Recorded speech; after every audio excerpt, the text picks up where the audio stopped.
stage combat teacher, the lovely Sean Fitzgerald.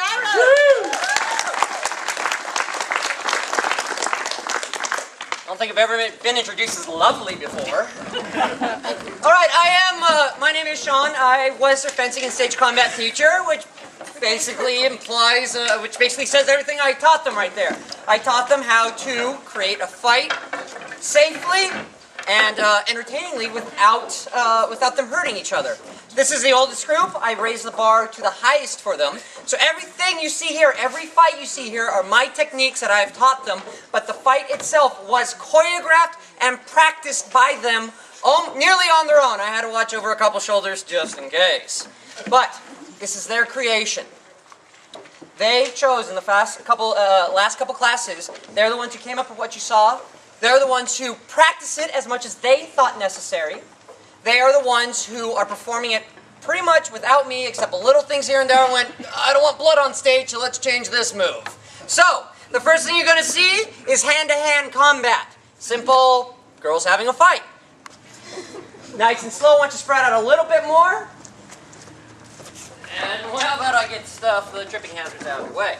Okay, take a deep breath, look at each other, communicate with each other, and when you're ready, thank you. When you're ready, begin. Maya! Maya! Stop it! Stop it! Ow! Ow! Oh!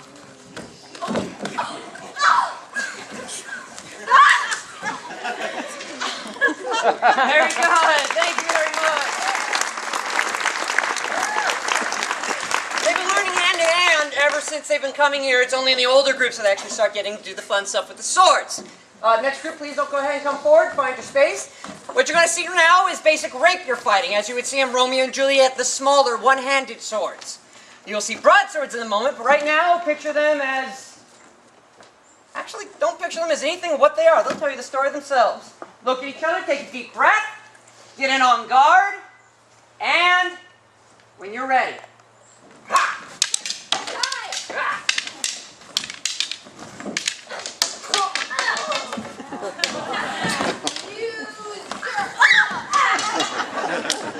Very good.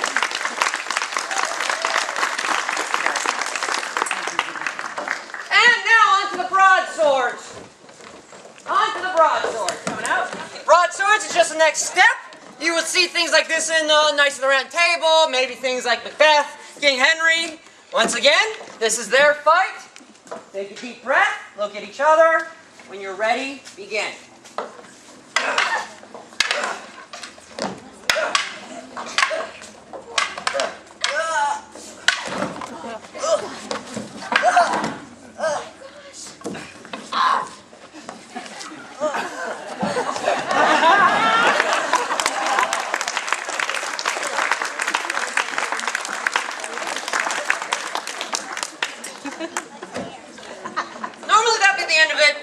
Something different happened this year. All these kids are great. They worked very hard, but this year I had two girls who went above and beyond the Call of Duty. Every day. Every day. And I'm not saying that as a general every day. I literally mean this every day.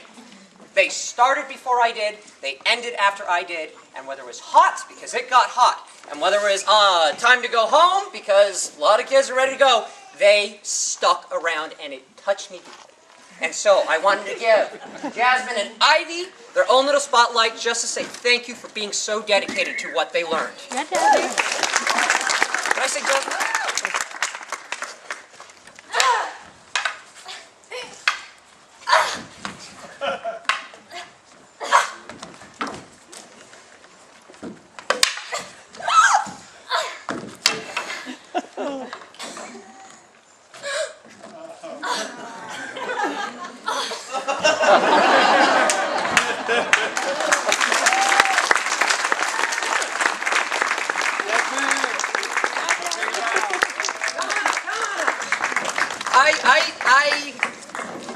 I, at times, have been in extreme heat and want to go home.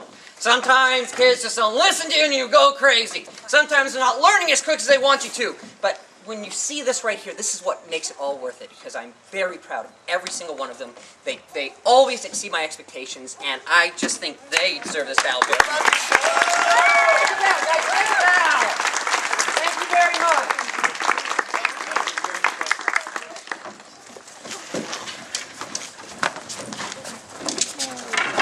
I'd like to take this opportunity, while they're getting into places, to thank my lovely assistant, Camp Dad, Josh Allen. Thanks, Josh. It runs so smooth, and it's because of Josh. Thank you, darling. Okay, I also want to thank you parents, because I know it takes a lot of support from you and cooperation, because I know kids don't magically appear at 9 a.m. ready to go. It takes effort from you too as well, so thank you so much. I'd like to introduce the director of Love's Labor's Lost, Mike Peebler.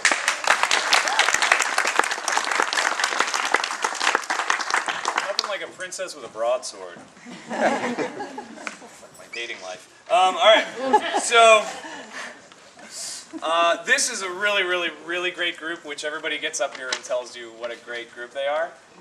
But I've been doing this for a little while now, and this group just had a great dynamic with each other. And we got so much done so quickly that I had the very unusual experience of about a week ago going, wow, okay, we could do this show now if we wanted to. What do we do for the rest of the week? Which is awesome, because then we can really play and have fun and learn and grow. And so I've pushed them, because we got so far so fast, I've really pushed them to really go for it. So it's been really a treat for me to work with all of your kids or friends, and I'm really proud of what they've done. So, and I was asked, because Love's Labor's Lost isn't the most commonly known show, just to basically tell you what you have in front of you of the synopsis, which is we have this king and his court, and basically he and his 3 best friends have decided to swear off women and love in exchange for being studious and learning about the finer things in life. They've sworn off women, and we'll see how long that lasts.